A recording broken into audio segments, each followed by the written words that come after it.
Hello there, everybody. This is Dr. Jack Belitz, and welcome to the Ask Dr. Jack Show. Hello, I'm Aaliyah, Dr. Jack's assistant. All right, what is our question today? So today we're talking about procrastination. This is one of my favorite topics because I am an expert at procrastinating. He is.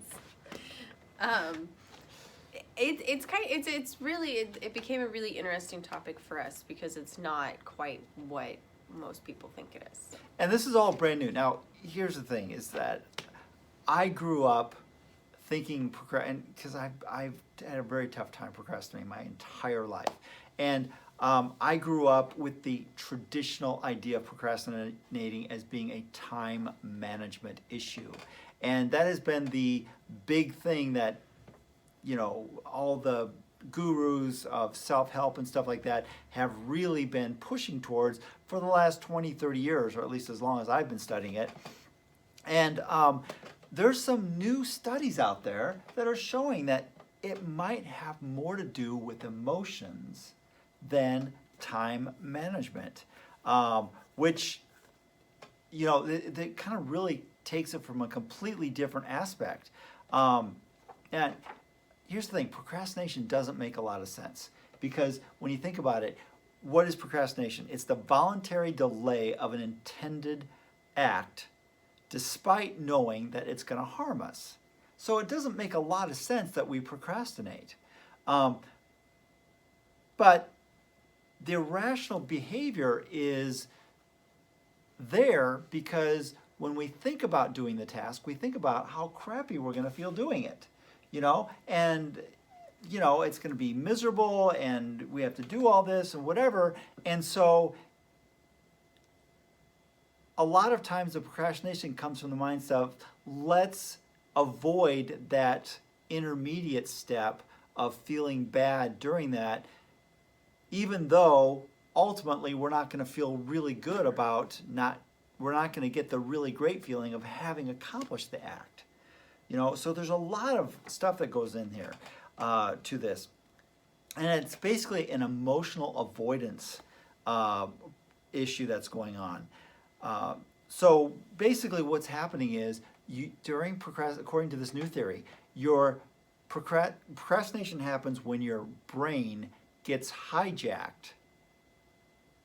And it gets hijacked by the part of your brain that is really self-critical about yourself. Your inner criticism. So for instance, you'll find yourself procrastinating. When you find yourself procrastinating, for me, it was, God, come on, get it done. You know, I just really get on myself for not having to, and you know, quite frankly, it just really never seemed to work. If I think about it, you know, yeah, I might have in that moment felt like I was doing something, but in the end, the action still wasn't, you know, that thing I was procrastinating still didn't get completely done. Or some people will, you know, find themselves procrastinating and say, oh my gosh, you know, I'm so guilty, you know, this needs to get done. It just really does. And then that guilt just drains you of energy. So even if you do want to do the act of whatever it is, you don't have the energy anymore to get it done. And then the last one is when procrastination is associated with significant negative thoughts. Like that's that self-critical, like, you know, you're not getting this done, you're not doing things right, you know, just all self-criticism just boiling over and over in your brain. So that's kind of all about procrastination right there. Okay, so I guess what can be done? Okay, so basically there are three different mindsets that you have to think about, all right? The first one is from the Buddhists. It's called monkey brain. And basically a monkey brain is a brain that never stops thinking. And so if you want to get that one out of the way, you have to give it a task. You know, give your brain something to do so that you're not constantly thinking and overthinking and whatever.